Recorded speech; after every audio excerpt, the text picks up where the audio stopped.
You're right on time for an interesting conversation that is the youth-driven mental health advocacy. And tonight, as I promised, I'm joined by a special guest, goes by the name of Maina, who is the founder and CEO of Finding Me Community. Wangui, karibu sana to the conversation. Asante sana. Thank you for having me. Thank you. And before we go very far, maybe look at the camera, talk to us more about yourself and Finding Me. What are we finding? Who is me? Who is being found? Briefly, kindly. Thank you so much for the question. Good evening, everyone. My name is Ms.Wangui Maina. I am the founder and CEO of Finding Me Community. I am basically a mental health advocate and an SDG3 activist. I have studied leadership and psychology at the DePaul University of Chicago, and Finding Me Community is an organization that is focused in improving the mental health wellness of young people, not only in Kenya but also in Africa, through equipping them with self-awareness tools through a community-based approach as a pathway towards better mental health. Looking forward to discuss more about mental health wellness among African youths and how we can improve on the advocacy and the awareness about the same topic. Thank you. Wow, powerful introduction right there, and that is the kickstart that we needed for this conversation. Yeah.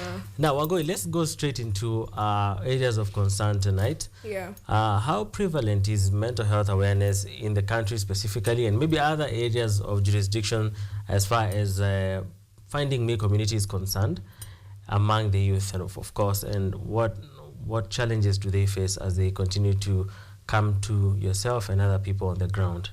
Thank you for that first question. I think that's a combination of like 3-4 questions.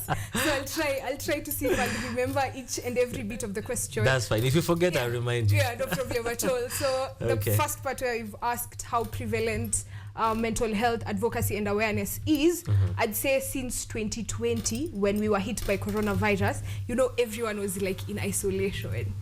And I believe that is where the topic and the discussion on mental health took a lucky jump, if we can say a lucky jump, because no one was able to connect with anyone. We couldn't be here having this discussion. I'd be in my house, and then we are having this interview virtually. Yeah. So after people were isolated, and human beings, we are social beings. So after everyone was isolated, there was a spike in mental health cases because we were not experiencing the social part of who we are as a person, as a people, I mean. And after coronavirus, that is in 2020, that is when we saw a spike in people discussing about mental health awareness. Before that, it was like a vague idea at the back. But now people started talking about how they're feeling, what they're doing on social media. We could see people in TikTok, in IGTV back then. Right now we have Reels on TikTok discussing about these different issues. And I'd say mental health awareness and advocacy is very high as compared to before coronavirus.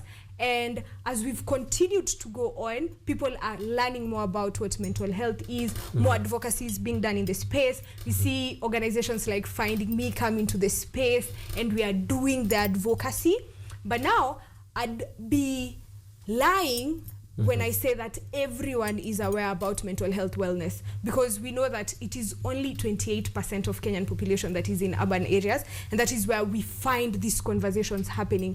And we realize after doing research, remote areas where 72% of Kenyans are in, people don't know about mental health wellness. So much work needs to be done. People still think of schizophrenia as being something that's spiritually affiliated with black magic. Someone has looked at you with a bad eye. So I'd say we are somewhere, but more work needs to be done. There are so many people who still don't know about mental health, what depression is, what anxiety is, what schizophrenia is, and that's why we're here, so that we can continue on with the conversation. And I appreciate May being the Mental Health Awareness Month, so that we can be able to advocate for these things, talk about them, so that not only people in urban areas, but also remote areas in Africa, in Kenya, can be able to hear such conversations here.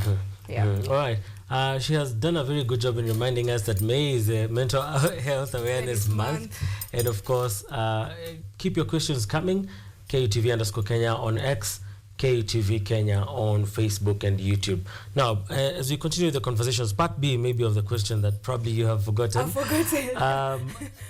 These very few people, maybe in the urban areas, as you've said, are coming to you. What are some of the challenges they come with? And as you talked, you really mentioned schizophrenia 3 times. You can tell us why? Is it in the top rating conditions as we speak right now, or maybe what reason would take you to that direction? And of course, what are some other challenges that the youth face as they come to you in this regard? Okay, so when it comes to mental health, wellness, and the youth, one of the main challenges is access to mental health services. And it's sad and it's very serious how the situation is dire, especially in Kenya, where there is only one psychiatrist for every 500,000 Kenyans. And it's only 5% of the population that can be able to access mental health wellness facilities. And there's also a lot of stigma around mental health. For example, there's that stigma about men not opening up, talking about their emotions, talking about their feelings. So you find when people are coming to places like Finding Me, it's because they've seen someone being vulnerable, being open, being authentic about who they are and the experiences that they've had in life. And that is what sparks the conversation on their side. And I'd say the only way we can bridge this gap is if more organizations like Finding Me, for example, because people think, especially in Africa, that for mental health advocacy to be done, it must be done by a medical practitioner, for example. And now, for us as an organization, personally, I'm not a medical practitioner. I've just studied diploma in psychology and leadership. But now I was able to get a peer counseling certificate. And when you are a peer counselor, you can do advocacy. You can create the awareness. There are some certain stages to mental health. As you said, I mentioned schizophrenia severally. It is the epitome of mental health illnesses because we start from pain, we go to anxiety, we go to stress. After stress, depression. After depression, schizophrenia. Now, if you're a peer counselor or a peer-to-peer educator in in Finding Me community, for example, you're able to curb these symptoms from the very early ages where we have the pain, we have the anxiety, stress. But now when it reaches depression, that is where we introduce medical practitioners, that is clinical psychologists, counseling psychologists, psychiatrists, you see. So, but now the problem in Africa, because there is no direct link between someone suffering from mental health and being able to access. Remember, it's only 5%. So where does the 95% go to? Most of the times, we diagnose people after they've reached depression or schizophrenia. But remember, it's an entire journey. And we are trying to see how we can curb this problem among the youth when it's at that stress level, when it's at that pain level, when it's at anxiety. And therefore, we'll be able to make a more resilient community. All right. Yeah. Thank you so much. And as you talk about the gap really sounds huge. It doesn't sound huge. It's huge. It's huge, eh? It's very huge. And there's a lot of room. That gap has a lot of room for filling. And so someone might be watching from home and they're like, I want to be like Wangui in 2 years, in 1 year's time. What do they need to do? What drives someone like you to begin such a community, such an organization to help people? So I'd say this stems out of my own personal experience.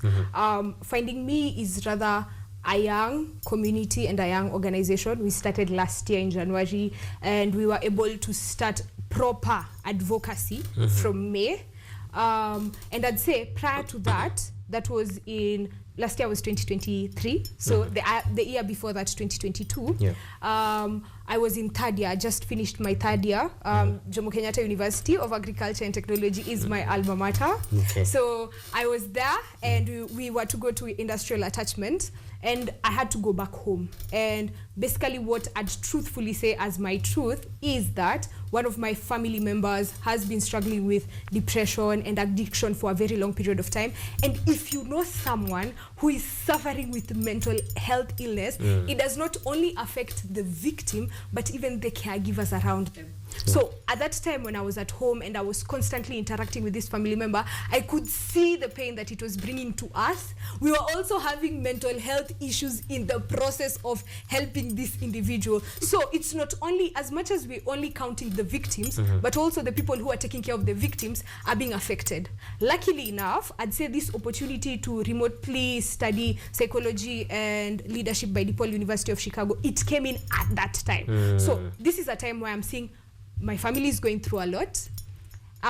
Funny thing, I'm not the only one. When you talk to a friend, these days, there was a time I was giving a speech last week, and I asked people in a room, how many of us know someone who is suffering from mental health illness? And everyone raised their hands. It's either your aunt, it's either your uncle, it's either your grandmother, it's either you, your brother, your sister, your mom, your dad. Like, we all know someone, or even ourselves, we've gone through this. So as I was studying psychology and I'm exposed to world-class systems, world-class educations, I'm like, how can I bring this home? How can I create a system that whatever we are learning from here, how can we bring it home? So in that process, I'm learning psychology, I'm seeing the gap, I'm seeing how mental health, because when you're helping out a family member, you take them to healthcare facilities, you are given like 7 recommendations before you actually get the actual help.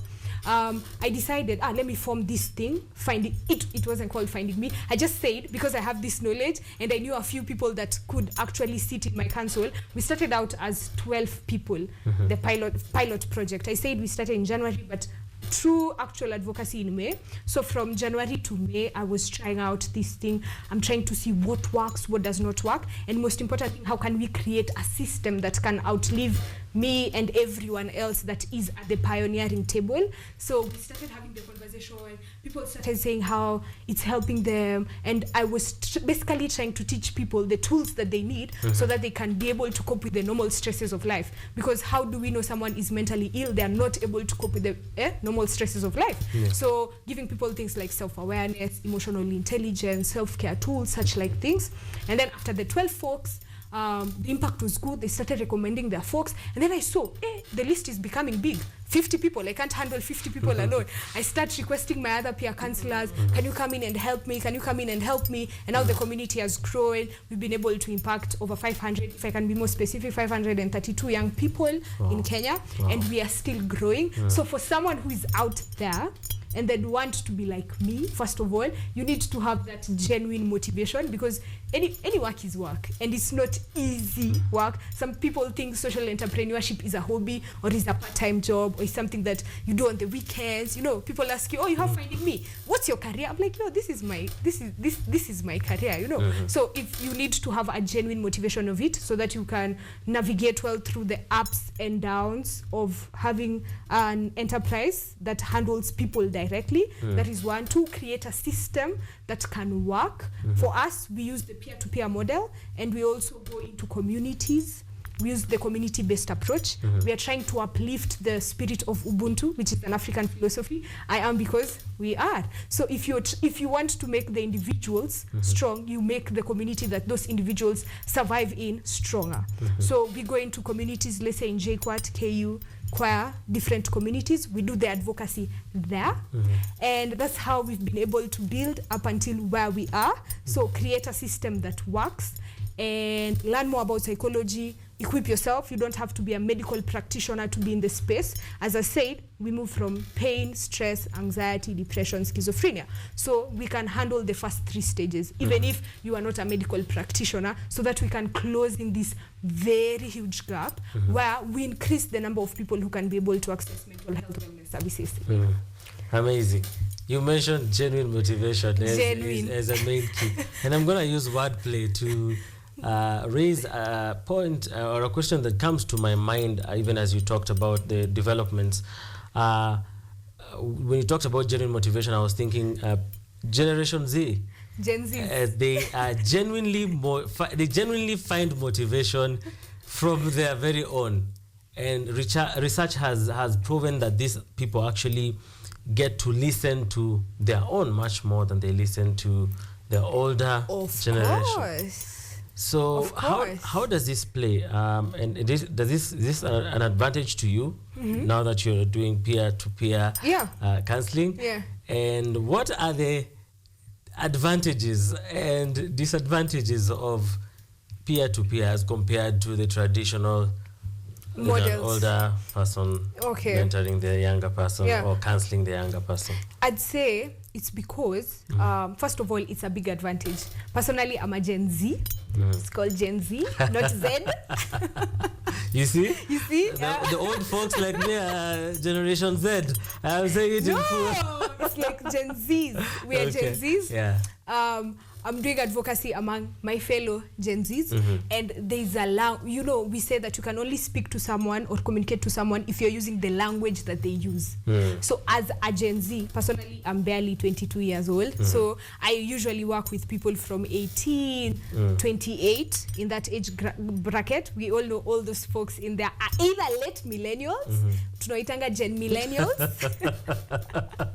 or Gen Zs, and it's a big advantage because there are challenges we are facing that the older generations didn't face. For example, social media has been on the rise, and for us, we were introduced to social media when we were a little bit young. When we were in class 8, WhatsApp was already on. WhatsApp was already on, and other things. So you find for Generation Z, we need people who can speak in our language. We need people who can actually make us feel seen, heard, and understood. And they make us know that we know what you're feeling, we know what you're experiencing. So it's a very big advantage when you are talking to your fellow peers, but you have the competitive advantage of knowledge, wisdom, and understanding when it comes to whatever it is that you're talking about. It's not that you're in the same level. There's that advantage, but you still understand what they're doing. With the other generations, why people would say Gen Zs are a little bit rebellious is because they feel you guys don't understand whatever we are going through. And you find once it's a peer-to-peer model, people open up more easily, people feel seen, people feel understood, and they feel heard. And that's one of the main ways where we can create a community where people can can engage from a place of vulnerability, openness, and authenticity. And that will make a resilient community. That's what I'm sure. Amazing. Yeah. I must admit, you carry yourself with so much wisdom and charisma, a combination of so many things, and a lot of professionalism as well. Thank you. The moment you said your age, somebody around this vicinity said, "What?" And I'm going to pause there and ask a very serious question. Okay. On the ground, you're a young leader. Yeah. And of course, you get to meet with older people and young people alike who probably would look at you and say, how are you doing all these things at this young age? Yeah. How has your experience been as a young leader? Have you had people look down on you? Have you had people look up to you? And in that mix-up, how has the journey been? It's been very interesting. I'd say I'd never have predicted any of the things that are happening right now. How has the journey been? Of course, it's hard when you're young and when you're also a woman. Oh, yeah. There's also that aspect that you're a woman, you're young, you enter into boardrooms and people are like, you are asking us for this much, and how comes are you going to be able to manage these funds and all? And it's because naturally people tag wisdom and they equate it to age. And when you're young, they equate it to naivety and ignorance. It takes someone to put, if you're to be confident, you're supposed to be twice as confident. If you're supposed to be charismatic, you're supposed to be twice as charismatic so that you can draw in the same thing that someone who is, let's say, 10 years older than you can draw in. So it's been a challenge, but I'd say one thing that has been a main advantage to me is because I've been able to gain knowledge by reading a lot of books, gain a lot of exposure, and therefore I am able to know what is needed when you're moving in a certain room, when you're moving in a certain space. Right now I'm having an interview with you. It's not the same tone, it's not the same language that I use when I'm talking to my fellow peers about mental health, and we talk about hashtags, TikTok and all, you see. So it's been a challenge, but funny thing I'd say, the community right now is very supportive, and even the older generations, they're exposed. They know that these are the future leaders. So let us hold their hands. I wouldn't say that I've felt like I can't do it, or someone is telling me on my face, no, you're too young for this, Nini. No, not at all. I've experienced a lot of support, both from people who are older and those who are younger, and it's because I show the competence, I show the confidence, and I have the knowledge and the expertise in. Thank you. Yeah. Wow, thank you. Now let's there's a Swahili word called darubini. I'm trying to remember what that is in English. But it's a telescope or something. Binoculars, sure. Actually. Let's wear the binoculars. Let's wear the binoculars and look deeply into your organization and what you get to do. Okay.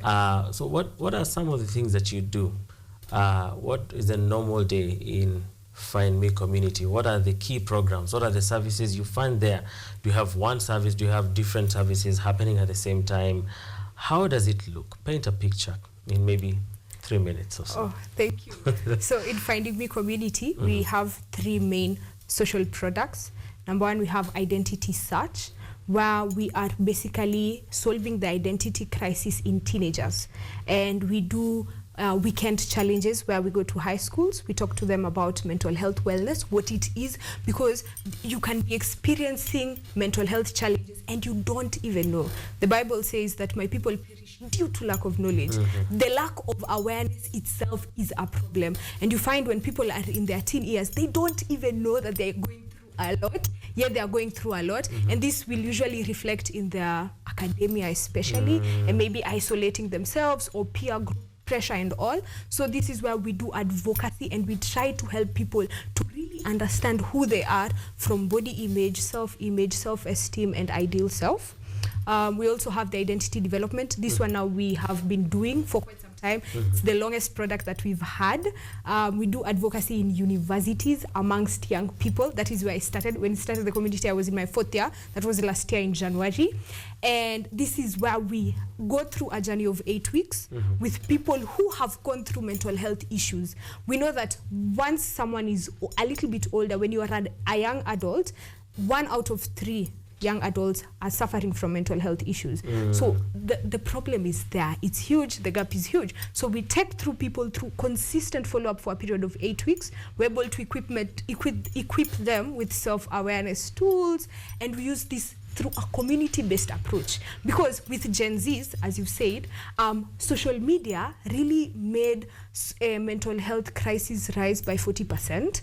And it's you're isolated. So as we're trying to bring people back together, that's why in our advocacy we do not do individual counseling, but we do group therapy sessions where people get to sit down and see that, oh, kumbe Nani is also going through the same thing that I'm going through. Kumbe Wangui is also suffering from the same thing I'm suffering from. So people are able to open up and really engage. And the last product is identity recovery. These are people who have schizophrenic, depression, anxiety disorders, and takes place for a period of 12 weeks.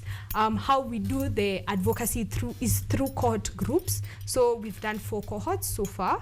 As I said earlier, the number is 532. Right now we are spreading our wings. We are going to those institutions. We're establishing past JQuat. We are going to KU, Choir, MKU, and hopefully the goal is by the end of all this, we'll be able to transform that number from 5% to at least 51% of all the 54 countries in Africa can be able to access mental health wellness services. Amazing. Yeah. Unfortunately, our time is up. Wow. But I have to ask one very important question. Okay. I want you to look at 10 years from now. Okay. How do you want the world to look in terms of mental health awareness? I want safe spaces to be everywhere. And I'd want the number of people who can be able to access mental health services to be at the very least 51%. And I'd want us to know that if you're going through a tough time, it is okay. And you don't have to hide, especially men. You know, that's also another big challenge we're experiencing in Find Me, where it's way harder to get the men out of the caves and tell them to come and speak. But right now we are doing a really good job, because at least 41% of the people in our community are men. We are trying to raise that number so that we can have the boy child really come out and speak, because these are the same people that are the main victims of suicide. So we do want to create a safe space where everyone can engage from a place of vulnerability, openness, and authenticity. Amazing. 30 seconds. I want to take you back to your camera. Tell them where to find you. You can find me finding me. So you can find us at all our social media platforms. That is Instagram, TikTok, Facebook, IG, and at Finding Me Community. You can also email us if you'd like to join one of our cohorts. We have cohort 5 coming up. email us cohort member at findingmecommunity@gmail.com, and we'll be able to reach out to you. And I'd like to finish up with, can I give my closing remarks? Oh, yes. Oh, thank you. So I'd like to finish by saying that we should embrace the spirit of Ubuntu as Africans. That is, I am, because we are. And finally, I'd like to tell everyone who's watching today that you should take care of you for me, and I'll promise I'll take care of me for you. Thank you so much. All right. Thank you so much for joining us. Thank you. For this wonderful conversation. This conversation will be remembered in many days, and thank you so much for giving us your time. Thank you. And your insights on mental health.